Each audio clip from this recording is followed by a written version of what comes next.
Good evening, everybody. Welcome back to Cricket Fanatics Magazine. This is our live show, so we are going to be discussing a lot of things that have happened now recently. Um, Actually, quite a few stories that broke today, and we're going to be covering that on today's show, giving you the updates. We also have an interview with Temba Bavuma, that a media press conference with Temba Bavuma that we're going to react to live on the show as well to hear what the captain has to say ahead of the West Indies series. Now, I've been out for a while. I just needed a short break from everything. It's been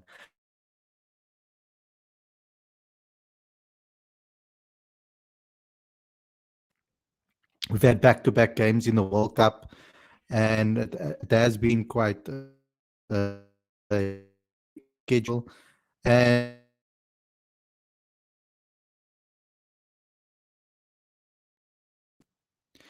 it's been a crazy couple of months with regards to cricket. A lot of different things happening, a lot of different games that were happening back to back. And now the new season's going to kick off. So you're going to be seeing a hell of a lot more of me now as the test series kicks off. We do know that there's a camp happening as well, and the team will be leaving to the West Indies very, very soon. And we are going to be covering test cricket once again. So I'm really excited about that. And there's going to be a discussion about some of the players within the squad. And we're going to also cover the domestic cricket fixtures that were released today from a South African cricket standpoint. So that's another thing that we're also going to be discussing on today's show as well. So, without further ado, let's get straight into today's video. But before we get started, there's a couple of things I'd like you guys to please do. First and foremost, subscribe to the channel, please. Click that notification bell for all future videos. You can see my tea in the corner there. Tea's quite cold here, so I just needed something to warm me up. So I've brought a snack and a tea to drink while I'm on the show. You guys can grab a snack and grab some tea or grab something to drink or coffee while you are watching me live here talk about some cricket again. We also have something that I need you guys to please get involved in. That is the Cricket Fanatics Magazine monthly magazine. Every issue is 100% free, straight to your inbox every month. Link is on the screen as well as in the description. I'm busy compiling the next issue of the magazine, which is kind of a look back at the World Cup and the looking forward towards the Test series as well. It's like the aftermath after the World Cup, of course, after that heartbreak that we all felt. Um, but it's also a different type of view because it's not necessarily only a heartbreak. It felt a little bit different this time around than it did before in the past. So I want you guys to please go and subscribe. It's free. It doesn't cost you a thing to do so, but it helps us out a hell of a lot if you do subscribe. So there is a lot of benefits that we will get from your subscription. At least we know that the work that we put in to put these magazines together is being appreciated by you guys. So that's all we ask from you is to subscribe. It's 100% free, straight to your inbox every month. And as you know, you have to smash that like button and comment and share as you come in. What I would like you guys to please do is after we end the live stream, if you guys can just go to the comment section on YouTube and just comment there too, and have a conversation with some people that actually watch the videos after we are live. Not everybody watches our videos live. Some of people are rewatching it later on, and it would be nice to have some of the community comments in the comment section for them to interact with. It's good for us as a community to talk to each other and debate topics that were spoken about on the show and take it a little bit further. So please, once we are done with this video streaming, ending the live, then go to the comment section as well and comment there too. So without further ado, let's get straight into today's video. I'm looking forward to discussing cricket again with you guys.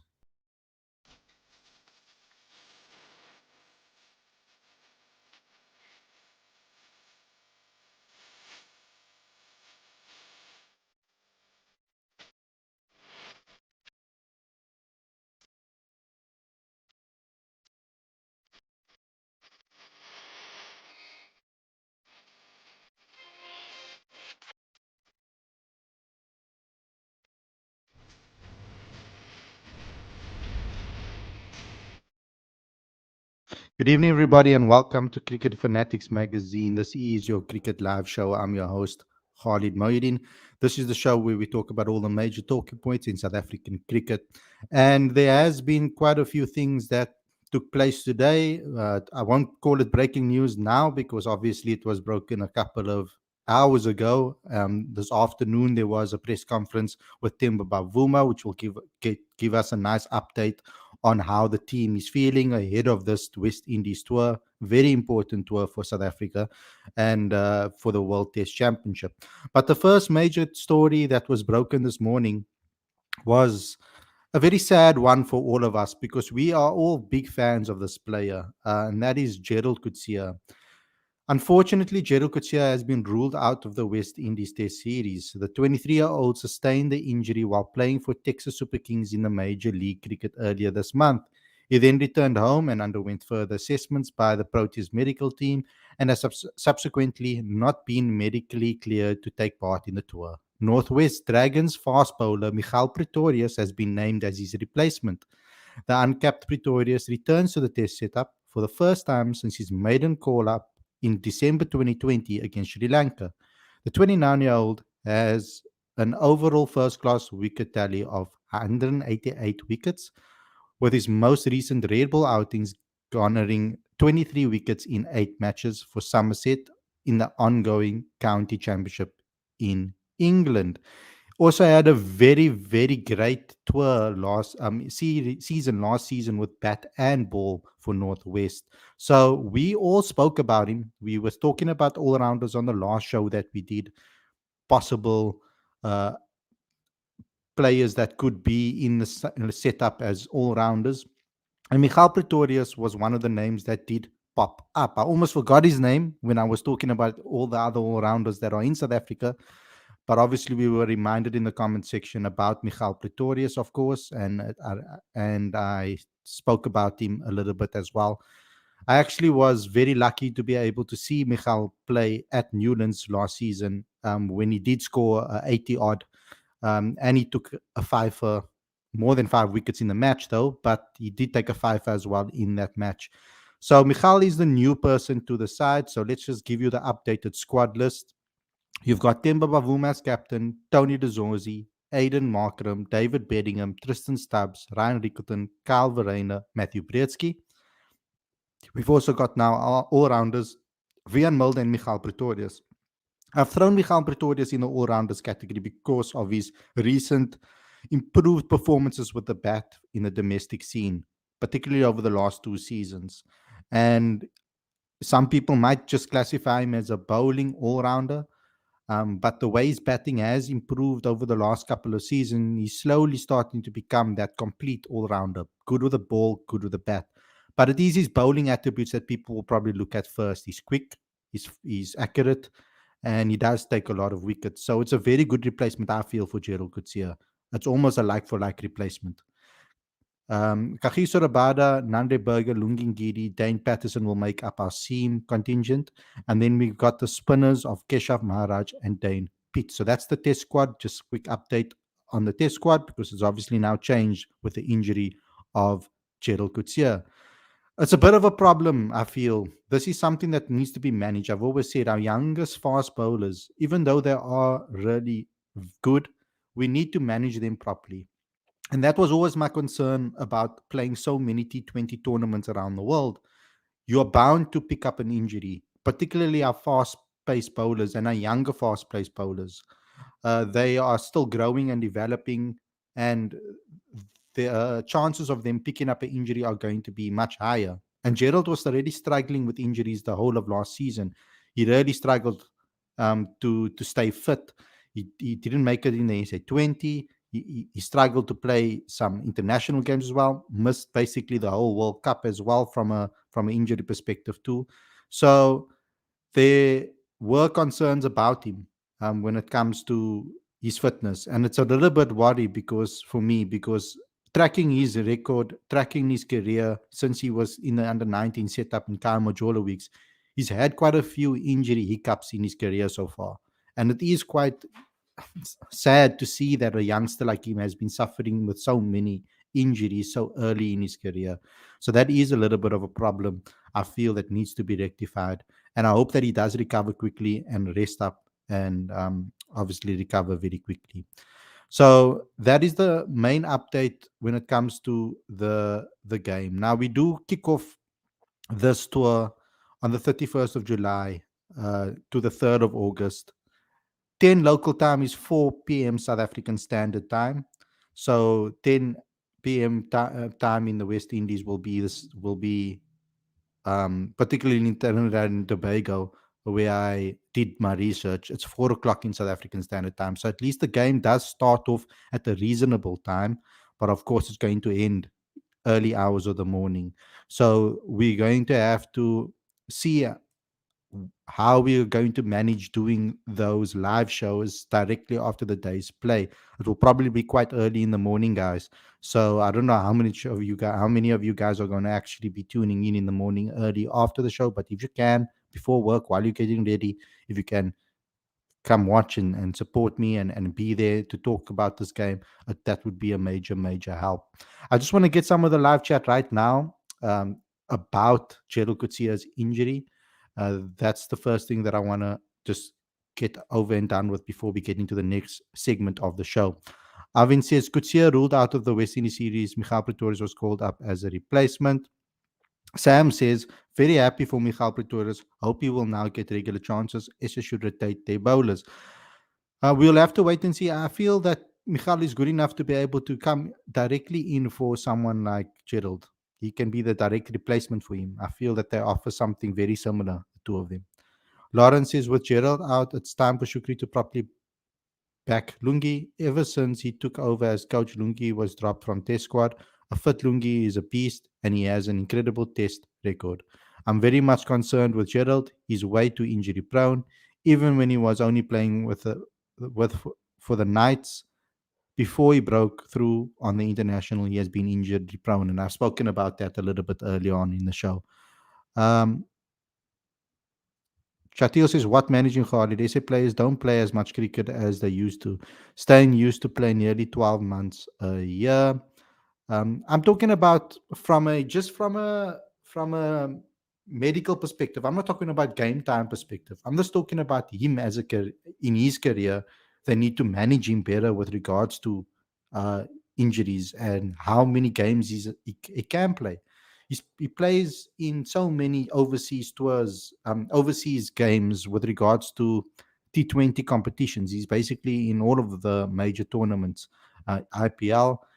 Um, he's at 20. He's now in the major league as well. So he's playing. There's a lot of T20 games happening. So I just feel that they do need to also just manage him domestically as well. We know how good he is. We know what his capabilities are. But if he's going to pick up a lot of injuries, they need to make sure that they do the right work with him, that they work with him with physios, etc., and get him back on track so that and to prevent this from happening. There are ways for players to prevent major injuries by doing the correct physio treatment, by doing the correct gym work as well, to prevent these type of things from happening. Shatil says fast bowlers getting injuries natural. Anyone who bowls consistently over 145 is prone to injuries. Yes, there are, but this is now consistently been a problem for Gerald Coetzee for many, many years now. He's been picking up major injuries that have been putting him out for quite some time. Ever since he was at Kyle under 19 level, he was picking up injuries, bad injuries. I mean, the one year even he picked up an injury that actually put him out of the tournament, out of the Kyle I think, if I'm not mistaken. So there has been incidences where he's been hampered by very serious injuries, and he's also had come two or three injuries now over the last couple of months now.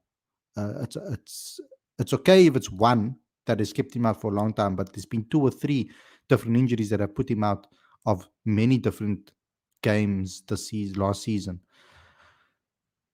Lawrence says at the AGM last season, domestic coaches brought up the issue of each team at least playing 10 first-class games. It's very much disappointing to see it will only be 7. Again, I think it's going to take some time to implement that correctly. There's going to be some proper planning that's going to have to take place for that to happen. And I don't think it was going to be an instant application of the 10 first class game system. Sam says keep Janssen, Gerald fit, and fresh for series against Sri Lanka and Pakistan, and even KG after wins in these series. Aryan says, I feel for Othniel Batman, could have been replaced for Gerald. Um,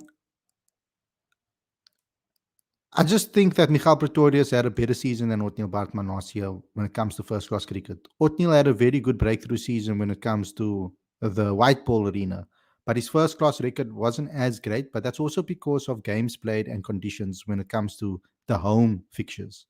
The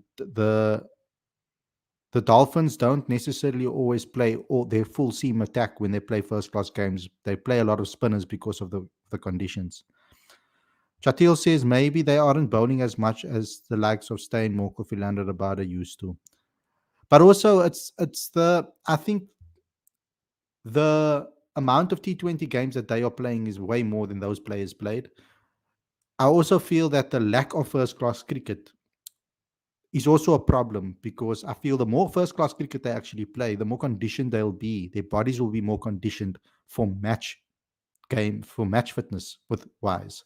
And match fitness is very important as well. You need to be ready from a match fitness perspective. You can't just jump and get fit off the field and then just run into games at a high level. There also needs to be a building of match fitness as well. And I feel that the first class arena really helps with that. And I don't think these players play as enough first class cricket. A lot of the times when the first class season is happening, they have other commitments and they're either being rested after a hectic season or somewhere or a tournament or whatever. So they've been lacking in first class games, the Proteas players, the main Proteas players. So I feel that that's also going to cause a lot of issues.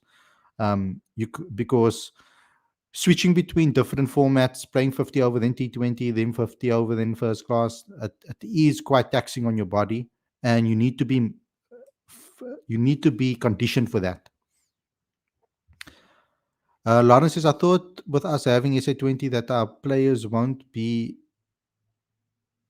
globetrotting, but yet it's gotten worse. Money talks, I guess. Look at DB. He's struggling for consistency and form. T20 doesn't allow for that. Exactly 100% correct. And that's always been my concern. That is the reason why I spoke about it so passionately. I spoke about this T20, this T20, I would say, saturation in a way. It's just been a complete dominance of T20 cricket and players playing in all these tournaments around the world. And I just feel it's too much. I feel that players need to pick one or two. That's enough money, I feel. Um, I mean, this you can't stop players and for wanting more money. I mean, everybody wants more money. So it's not like you can criticize them for wanting more money. But I do feel that for the benefit of South African cricket and the benefit for these players and their career, if they want to perform at the highest level for South Africa in all formats, I do feel that they maybe need to cut out a couple of T20 tournaments and just pick one or two two possibly, or maybe even three maximum to play in. Chatil says Mark, Wood, Archer, Nokia, Lucky consistently get injured. Only Stark is one who's over 145 consistently who doesn't get injured as much. And I understand that. And it is true that, yes, that fast bowlers are more susceptible to injuries, but there must be ways that we can manage these players. And Jero Kutsia was a very, very young. I can understand as players get older that they start picking up injuries, and that is part of the game. But to face so many injuries so soon in his career, I feel that's an issue. Lawrence says, I think Bayes can feel very much hard done by, to be honest, been doing it for 3 seasons straight. You could say so, but I feel that we needed to replace the pace of Michal Pretorius. I mean, of Gerald Kutsia. And Michal Pretorius is the only one that's hitting at 145 and can bat. So Bayes doesn't reach that speeds. So I think the decision was about swapping out like for like over there. Um, Let me just get in some.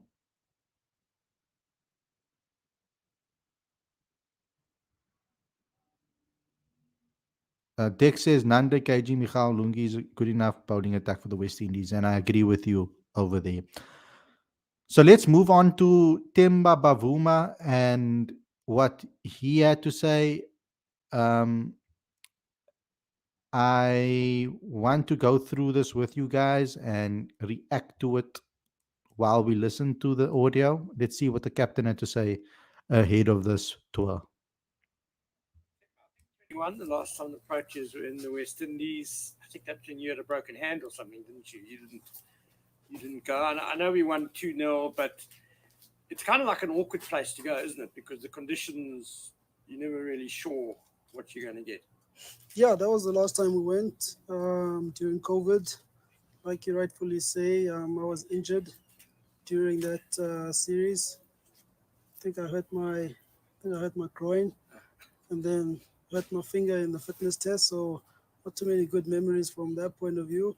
I think the cricket, what I remember from it, watching from the side, was quite tough, especially for the batters. Playing against the Duke ball in those conditions, obviously quite a lot that was on offer for the seam bowlers, but we were able to get the right performance and the win on our side. I think West Indian outfit, especially their bowling attack, is quite formidable in their own conditions. And I think they probably also know that their strength lies within their seamers. So I think with us as with the bat, albeit we got a couple of new faces, we're going to have to be on our game when it comes to how we come up against the challenge of facing the seamers.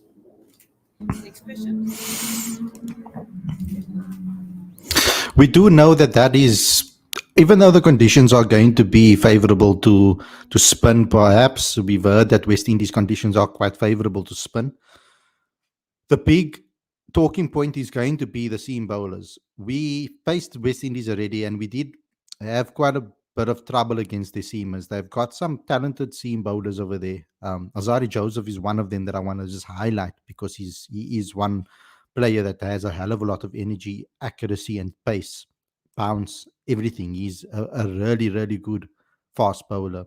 So he is someone that we are going to face and we're going to have some trouble with. The one positive I would take from it is that these players have already um, then what I've noticed is that these players, what am I saying? The one positive that we can take from this is that these players have played against the West Indies team at home in conditions that actually helped the seamers quite a bit. So they are going to be prepared, I feel. It's not like the newer guys in the side, like Tony DeZorzi, etc., are going to be unaware of what they're going to be facing. They are familiar with this team. So I think that we can be a little bit more, I would say, demanding, for lack of a better word, on these players to perform. We can expect a little bit more from them this time around when compared to the last series where there were quite a few debutants and some new faces in the side. So I'm really excited to see what our batting attack can do against this team. Temba, the injury to Kutsia, is that seen as a bit of a setback? You guys are running out of fast bowlers, it seems, at test level. Are you guys worried about that? Not worried. Obviously, it's a setback. I mean, we build our fast bowling attack on our fast bowlers, and obviously, he's one of the guys who we know we can get his pace up in that 150 mark. So, I think from that point of view, but I think the guys coming in, the guys that we do have on the bench, guys like Dan Patter said, yes, they don't have the pace, but he definitely makes it up in skill, and I think he showed that in the New Zealand Test tour. We've got a young Michael Pretorius as well, who is coming from county cricket, having played cricket. So him as well, we'll see how he kind of fits in within that dynamic. But I think our strategy when it comes to our bowling is no stranger to anyone. We put together our attack on our fast bowlers. Gerard won't be there, but we'll still find a way to to be effective in those conditions. I think, guys like KG, guys like Lungi, guy like Nandre as well, it's a massive opportunity for them again to put up their hands and lead that bowling attack. I do think that Lungingiri will be a player that Coach Shukri will trust on this tour. I'm hoping that he's fit and ready. Another massive boost and reason for to back or a reason to back the decision for Michal Pretorius to be called up to the side is the fact that he's been playing cricket. He's been playing county cricket at the moment, so he's going to be match fit. That's a massive, massive part of the decision, I feel, as well. Because the other guys haven't really been playing cricket. They have been on a break. There has been no cricket for 3 months. The ones that are not playing in the leagues around the world, etc., haven't been playing cricket. So they have been on a break and they might not be 100% fully fit. They are in pre-season right now. They are training to get ready for the new season, domestic season. So, but they won't be match fit. So that's also a massive plus when it comes to the inclusion of Michal Pretorius. We mustn't forget that as well. You can go for it. Temba, how difficult is it for you guys, especially the test side? Because it seems like almost all the time you guys are sort of rebuilding or trying to put together sort of a core team, and yet you're limited in the number of tests that you guys actually get to play and challenge for sort of to be in that final. Yeah, I think it is a challenge. I think it's a challenge that's not necessarily unique to us. Probably something that all the smaller teams or outside the big three kind of face. It feels like we're starting again as a team. We had the camp last week, but not all the guys who were there available. So that was good to see the guys. But you can hear in terms of the conversations, there's a lot of kind of reminding ourselves of a philosophy, how we want to play, and basically what our blueprint to winning. When we meet up again on the 26th or 27th, whenever that is, in the US, when everyone will be there, I think those first couple of days will be very important in just aligning ourselves again, speaking to what our values are for our culture, and obviously creating an environment that allows guys to perform. But look, like I said, it's nothing that is unique to us as a South African team. But the challenge is we just got to make it work with what we have. We don't use it as an excuse. I think there's definitely a lot of excitement from the guys, and the fact that we'll be putting on our white clothing and chasing off the red ball again. So I think that excitement, we'd like to focus on that more than all the other uncontrollables. Yeah, you can't focus on the uncontrollables. I mean, that's just life, unfortunately. That is the problem that I feel again with this team, with the squad, etc., with this team. I do feel a little bit sorry for the coaching staff, because what happens with these guys is a lot of them don't get to have momentum because they lack their momentum, because they don't get an opportunity to stick together as a team and play consecutive games over a large period of time. This squad in particular had a lot of interruptions. We had that West Indies tour, when West Indies came here, and then we had India, and then there was a massive break because we had to play a team in New Zealand that wasn't our first 11. So, and then now we're going back to the old team, the original team, our best selection again for this series. So the team does have a lot of disruptions. There's no continuous momentum being built.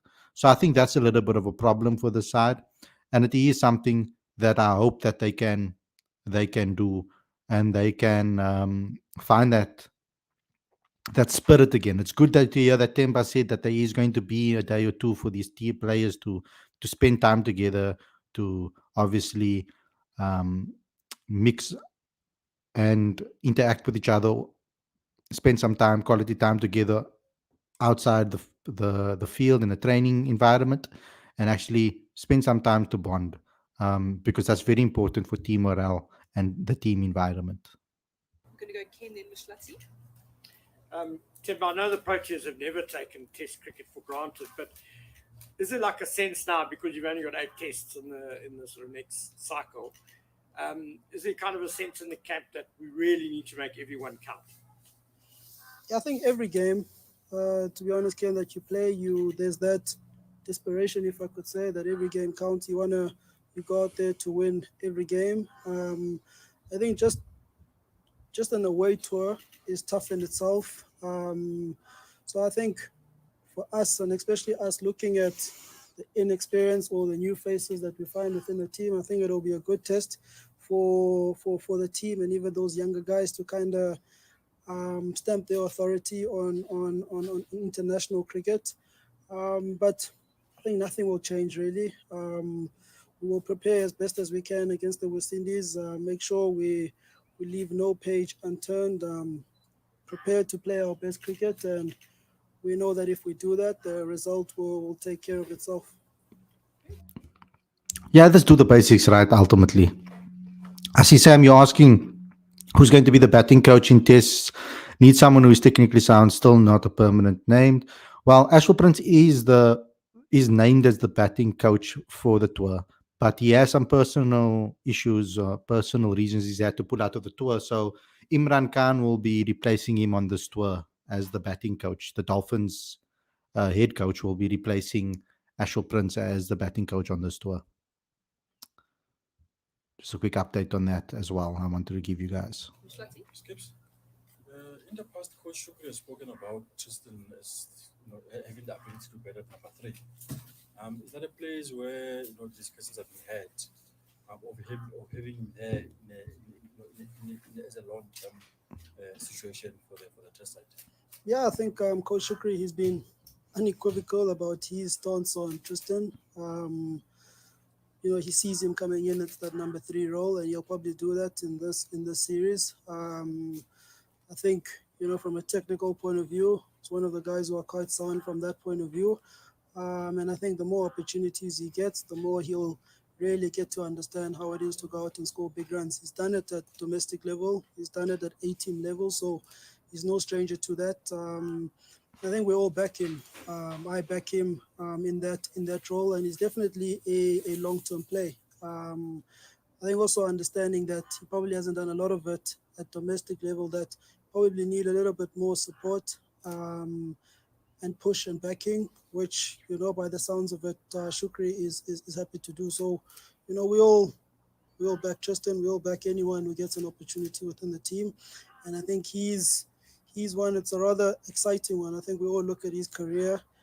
We've seen what he's done within the white ball space and the T20 stuff, but I think the guys who've played with him, the guys who know him a little bit more, will probably say that the 4-day stuff or the red ball stuff is probably where his strength lies. So exciting to see how the next couple of months unravel for him. Interesting that Temba said that, because I've been speaking a lot about Tristan Stubbs, and I've always said, and I've always stuck to this analysis of the player. I've always seen him as a player that bats in the top to middle order. 3 to 4 in my 3, 4, 5, in my opinion, is his best positions. I don't see him as the conventional number 6 type of player. Even in white ball cricket, I don't see him as a player that comes in and is going to be your big hitting player that plays at 6. That has never been my vision or my view of Tristan Stubbs ever. So 3, 4 for me is probably the best positions for Tristan Stubbs as a player, I think. And I do back this decision by Coach Shukri. I don't mind this decision one, but not like my opinion matters when it comes to the team selection. But if I give my opinion on the matter, if I was in the situation, from what I've seen from Tristan Stubbs over the years, I see him as a complete batsman. I see him as a complete batter that can play almost every shot in the book when it comes to finding that complete wagon wheel. I feel that he ticks off every single stoke on that wagon wheel. He can really is one of the most complete young batters we have in South Africa, in my opinion, when it comes to having a full all-round game with the bat. So I do really back him in that position, and I hope that this West Indies tour can be an opportunity for him to really push his career forward. He had a very difficult series against India on a very difficult, weird pitch in Newlands, particularly. And so I'm hoping that he will now catapult his career into the next phase.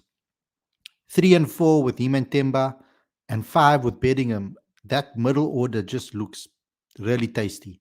And then you've got the left hand, right hand combination of Aiden and Tony DeZorzi at the top. This team really has the potential to be magnificent. I really honestly believe that if they just keep their heads in the game, stay focused, I feel that we will be okay in Test cricket. We will be really good in Test cricket for the next couple of years. I honestly do believe so. If they can just make sure that they work on their mental game and they focus and they stick to the basics and they don't try to be too complicated in their approaches and they just trust their gut when it comes to reading conditions and playing accordingly, their careers will all take off, I feel. They all have the talent and the ability to be able to be great test players. Skip, how are you in terms of your physical conditioning at the moment? You've had a bit of time away from the game. How important has that been in terms of, getting yourself right from any niggles and injuries that you might have had or carried? And I know you're a team man, but personally, what are some of those goals that you like to tick off from this test tour to the Windies? Yeah, I think I've come out refreshed over the last couple of months of no cricket. It's largely been about being in the gym and doing my rehab. I've been under rehab for the last 2.5 to 3 months. Mentally, that's been tough. Physically, has also been tough. But like I said, quite refreshed and quite excited to have the opportunity again to be out there with the boys. From a team perspective, look, we're obviously looking to win. And from a personal perspective, I'd like to lead the team as best as I can, and obviously contribute with the bat as well. But yeah, refresh, excited, looking forward to the next couple of leagues, next couple of months, and me getting back to my best. So yeah, a lot of positivity on my side. Good. You need it. Big series for Temba. You spoke about Tristan a little bit earlier on. He's one of, I think, 4 guys who are in the squad for the T20 World Cup now recently. And do you think those 4 guys, I mean, there's KGs, you've got a couple of bowlers, a couple of batters who are involved. Do you think they'll be able to get a bit of insight on kind of the conditions as been said or anything else? Yeah, definitely. Yes, so. I think there's a lot more guys who've played in those conditions. So, that's the type of intel that we'll be leaning on.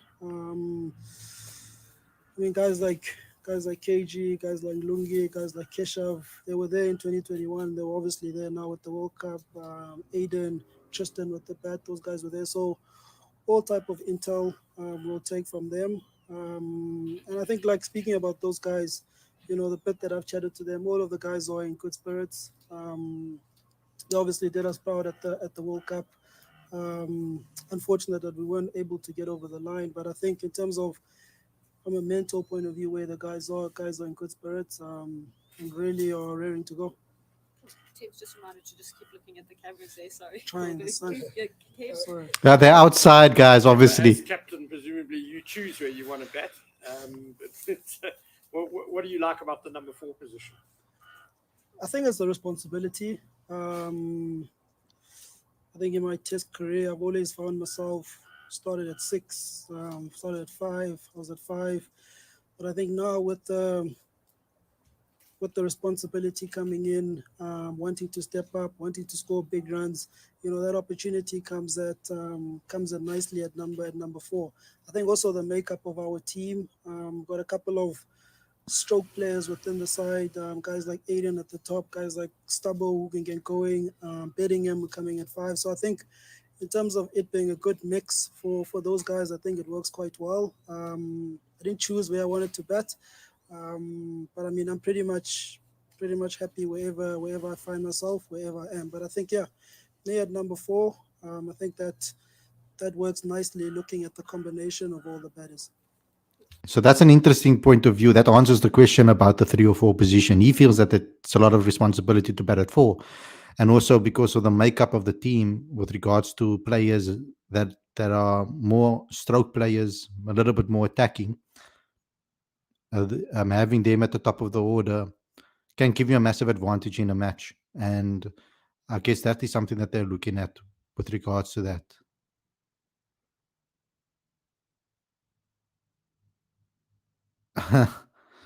Khalid, every time I see anything associated from that final that we lost, a part of me dies, bro. That's extremely, extremely sad. Yes. Lawrence's three is more responsibility though. Why throw the youngster into the deep end at three, Shukri? And some of his decisions are worrying. I don't think he sees it as throwing in the player into the deep end. Uh, he backs the player. He's showing a lot of backing and a lot of confidence in Tristan to play him in that three position. And I believe he's capable of doing so. And I don't mind it actually, because if he gets the time to fail, then it shouldn't be an issue. You've got 4 and 5 covering him quite well over there. At least he can go out there at three and play with freedom, knowing that he has Temba and Bedingham coming in after him, plus the wicketkeeper batter in Calvarena as well coming in. Or if they're going to play with Rickleton at 6 and then have Carl at 7, at least he can play with a lot more freedom knowing who's behind him. I think he'll play a lot more conservatively if he's at the bottom in the middle order, knowing that he's going to probably have to bat with a tail. I think that for a player like Tristan, that might be quite of a problem because then he can't play his natural game. He's going to have to adapt immediately. Whereas I feel if he comes in at three, he can play more free flowing when it comes to the way that Coach Shukri wants to play Test cricket and the way forward with regards to our Test side. He can be a little bit more expansive. I do get your point though, Lawrence, with regards to the responsibility and the captain taking the most of responsibility. A lot of people are of the opinion that the number 4 spot is for your best batter. And when it comes to the last couple of tours, or the last couple of series, Temba has been one of South Africa's best batters. So it is something that we need to also consider with regards to the decision. I'm not so worried about it. I feel that Tristan has the ability to be able to play there. Tim, how much have you sort of taken from, as a team, from what happened with the World Cup, then getting to a final and sort of transferred it onto the test squad itself? Take a lot of confidence from it. I think the white ball team, I think it's growing in leaps and bounds. I mentioned about the T20 stuff, and unfortunate the guys weren't going through, but I think a lot more credit needs to be given to that group of guys.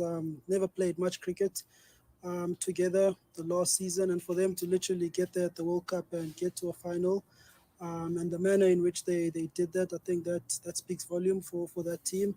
And I think us as players who are quite close to those guys who are there will feed off all that confidence, all the intel that they can take from that, and obviously apply it within the Test cricket. I think Test cricket is probably in a different space. Like I said, where they're being a little bit more inexperienced, new faces, guys probably trying to get over the insecurities of being an international cricket. But look, there's nothing to say that from a talent point of view, we can't get to that point. But we obviously rely on the guys who've been there, done it all, to kind of drive the team closer and quicker to that point. Yeah, Aiden and Bavuma have a big responsibility. The group itself of players psychologically to actually realize that you guys can get to a final, but more than that. I think the belief was always there. To be honest, yes, I know that it's never happened before, but I think the belief was always there for the group of guys. I think the external pressures that come about, they stay in the external. I can safely say that about that team. The focus generally becomes about the team, and it's not just the T20, it's the 50 over, it's the Test side. But I think the belief was always there. There's always a sense that it's going to happen. It's a matter of time. At some point, we need certain things to go our way, and I think that's what happened at that world event. And I'm sure the guys, there's still a feeling of, it wasn't enough, it wasn't enough. So, yeah, I think psychologically, I think it just reinforced what we all knew, what we all believe in each other. And I think it will just make us push even harder when we get the opportunity again. Any further questions? Temba, the schedule has also been very, the last few weeks and months, maybe even a few years, heavily focused on T20. Maybe one of the criticisms with the batting is that you guys are a bit too impatient. You want to play your shots instead of maybe digging in and working through a spell. How do you make that mind shift, and how do you exercise that patience?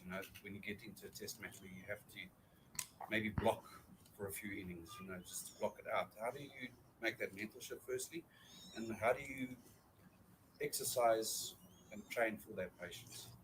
I think if you speak to a lot of batters who are playing in all the different formats, T20 to Test cricket, that's probably the biggest challenge that we face in terms of adjusting. I think as players as well, there's always the temptation of kind of staying current to the different to the trends, and obviously now the trend T20 is the big thing. Batters are trying to score quicker. Guys are trying to be a lot more just exciting or entertaining, hit the ball far. Whereas Test cricket, in not all conditions can you be successful doing that. So I think again it just comes to your preparation. Honestly, Test cricket, you got to be comfortable with leaving the ball, leaving 6 balls in a row. T20, you're obviously not going to do that. When it comes to your preparation, making sure you're preparing according to how you would like to play in the conditions. But I think also taking from T20 cricket, where if the opportunity is there to put a bowler under pressure, feel free and secure enough to be able to do that. That's something that we speak about within our test group, that if that bowler is there for the taking, don't think twice. Know that you've got the guys behind you. Back yourself in whatever that decision is. But I think, yeah, that's a challenge that a lot of us face. I face that challenge. That's just cricket at the moment, I guess. Thing is, though, I've always said it. South Africans, generally speaking, are naturally attacking minded when they play the sport. I don't think there needs to be too much of an emphasis on playing an attacking game. We've done that by selecting certain players that have a natural attack minded game already. They possess that type of mentality already. There's no need to put an extra emphasis on playing like a baseball or playing a more attacking brand of cricket, because I feel that a guy like Aiden, when his eye is in, when he gets going, he can be quite destructive naturally. Same with Tristan Stubbs, same with David Bedingham, and I feel that even Tony DeZorzi as well. I feel when Tony DeZorzi starts settling in a lot more in Test cricket and getting more familiar with the Test level and how tough it actually is, he can also be quite destructive. I've seen him do it for Western Province in domestic cricket. If he can just replicate that, we will have a very, very attacking side actually naturally. And then you'll have Temba, who's a little bit more conservative, to kind of just calm things down if things get out of hand. But I do think that if these players start to get more familiar with Test cricket, play more Test cricket, we will be heading in the right direction when it comes to our attacking game that we are hoping to play. Ken? Tim, just kind of following up on that, going back to the bowlers. I mean, obviously, you've mentioned fast bowlers. Anrik Nokia did really well in the West Indies last time out. He's out. You've lost Gerald. But you've still got KG. You've still got Andre Berger. But a guy like Lungi had a fantastic tour of the West Indies last time. There we go. I think Give him his flowers. Keshav got a hat trick. I mean, it kind of feels like the conditions suit all sorts of bowlers. Yeah, definitely. I think, look, I mean, whatever we pride ourselves, especially over the last couple of years, that whatever conditions are in front of us, we've got the bowling arsenal to be effective in it. So, like you mentioned, we've got the fast bowlers. We've also got the spinners as well. I mean, a guy like Kish, like you mentioned, you've got Dane Pete as well, who obviously came back into international cricket and took a 5-4 on his run back. So I think we're quite confident when it comes to our bowling, as we have been. Um, and I think probably if I'm sitting in the West Indies camp as well, looking at our bowling attack, we know that we'll have to have our A game on show. Great. We're going to take the last couple of questions. We've spoken about the bowling, but the batting, obviously, Matthew's got a maiden caller to the test squad. Just a word on him, what you're expecting from him. Matthew Bretzka. Yeah, Bretzka, another exciting talent. Yeah, I very think in the same exciting. breath as a Tristan Stubbs. He's obviously been doing well on the domestic scene for a number of years now. So I think his inclusion within the side doesn't come as a surprise to anyone. For me, I'm excited to see how he fits into the team, the energy that he brings in. He's an electrifying fielder, so looking forward to that. I'm not going to have to chase off the ball a lot. But yeah, I think Matthew as well, another guy for the future. And I think that's important, I guess, for a guy like himself, using the time that he's coming to national cricket.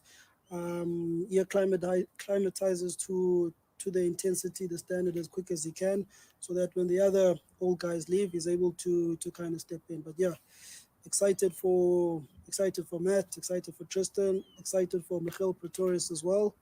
He was part of us here within the Lions. He left, he was at Northwest. But from that time, he's obviously grown and grown as a player, and he's been rewarded for all the good work that he has done. Cool. We'll take the last question. With in the absence of Marco, how important is the all-rounder position in the Mulder going to be in this upcoming?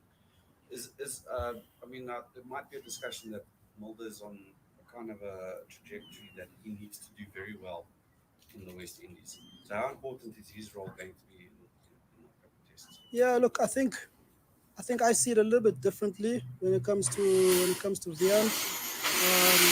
I know he hasn't performed at the level that he would have wanted, that people would have expected him to do. But I think when putting together our squad of 15, 20 guys, his name is definitely there, and there's a role that he Interesting. fulfills within the team. And at the moment, he's the best guy to do that from an all-rounder point of view. Marco is not there, so in my opinion, Vian comes in, and I think, like all young players, guys do need a little bit longer to kind of find their feet. But look, from a talent point of view, there's nothing really missing there. Whether there's something mentally, we'll try to support him as much as he can. If I was him, I definitely wouldn't take this tour as if it's a trial of some sort, or it's an all or nothing type of thing. He fits in within the team. I think his focus needs to be on that, giving on the team, and look, everything kind of sorts itself out at the end of the day. But he's a key cog, integral member of our team, as much as Amoko Janssen is. Oh, wow. So he's giving Mulder full backing over there, saying he doesn't need to see this as basically, like Dex is saying, a do or die series. So I do think it's a mental thing with Mulder. Don't think it's a talent thing. I feel that he maybe overthinks things too much when it comes to the test arena or international cricket in general. He is a type of overthinker. He's that type of personality that he overthinks things. So I feel that he just needs to relax and trust his instinct as well. And they need to work on methods on helping him calm his mind when he walks out to the middle. The partner at the other end is going to be very crucial to that as well. And there needs to be some sort of way that they can find some sort of encouragement when it comes to his game, or not encouragement, just they need to show some sort of support and find a way on how they can calm him down at the crease, because mentally he does get frazzled a little bit. I think it's a mental block, definitely. Temba kind of mentioned it, but he wouldn't say it. But why would you bring up the mental side of his game in your answer when you didn't need to? So I do feel that there is a mental side of the game that Mulder can work on, and I feel that will turn his game around on an international stage. Okay, so that's that reaction to Temba Bavuma. There's one more thing that I wanted to read out to you guys, and that is the domestic fixtures that CSA released. We have our domestic fixtures for the new season, so I'm going to just be reading this out to you guys to show you what has happened with regards to that. So Cricket South Africa has released the domestic fixtures for 2024-2025 season. Division 1 T20 Challenge. The Division 1 T20 Challenge is set to captivate fans from 27 September to 27 October. The competition will culminate in a knockout stage featuring 2 qualifiers and an eliminator, ultimately determining the final contenders. Interesting. So it's more like a IPL type of setup. Defending champions, the DP World Lions, will start their campaign with a fierce encounter against local rivals, the Multiply Titans, Momentum Multiply Titans, in their first Chuck Sky derby of the summer on Friday, 27th September at DP World Wanderers Stadium. Mouthful over there. In other opening fixtures, the recently promoted Knights will battle it out with the Northwest Dragons at the Mangang Oval in Bloemfontein on Saturday, 28th September. So we need to remember there that Tian Forrester, this is his season to show what he's capable of, because he's now promoted to the Division 1. So he's going to be playing against all the best teams in the country, and now he can show what his talent really is. I think this is the season that we analyze him, we have a look at him and see what he can do. The World Sports Betting Western Province will host Gold Rush at Boland on Sunday, 29 September, while the Hollywood Bets Dolphins will travel to Gqeberha to face the Dufferbet Warriors. Division 2 T20 Knockout. The Division 2 T20 Knockout will run from September 21 to October 2024. Defending champions Limpopo Impalas are scheduled to take on ACDC Express. What? Saskers in Polokwane. That's crazy.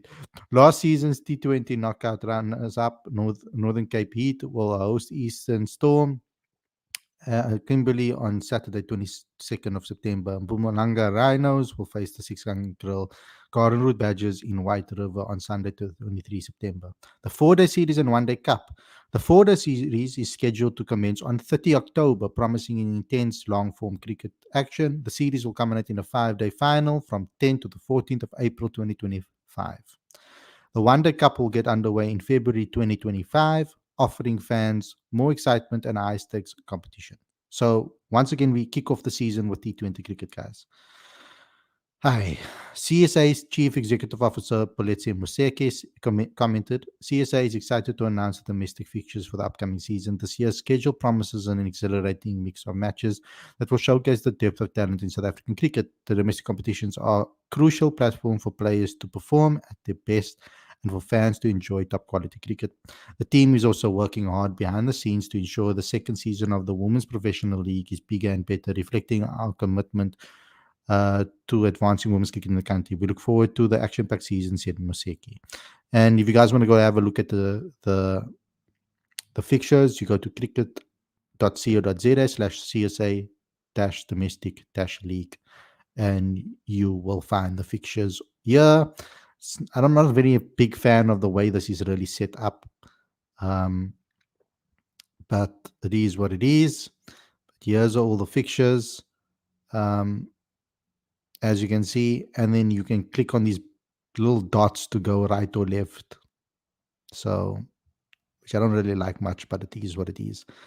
There's your Division 1 teams: Lions, Titans, Dolphins, Knights, Western Province, Dragons, Warriors, and Boland. And then Division 2 teams: Eastern Cape, Mpumalanga, Limpopo, Southwestern Districts, or Garden Route Badgers, the Tuskers, KZN Inland, Northern Heat, and Eastern Storm. So that's that, guys. And that concludes today's show.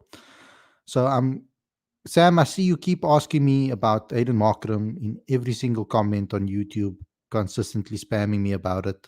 It's not in my hands. I've handed in the request, and we're going to have to wait and see what Cricket South Africa says or approves with regards to that. I can't force a player to come and give an interview. and I can't get permission from a guy like Aiden directly, regardless of the relationship he has with Cricket Fanatics magazine and the history that he has with Cricket Fanatics magazine, coming on quite a few shows here. Uh, that doesn't matter in this occasion because CSA has to approve it. So you have to go through a couple of barriers before you can get to Aiden Markram. It's not that easy, particularly with him being the captain of the T20 setup right now as well.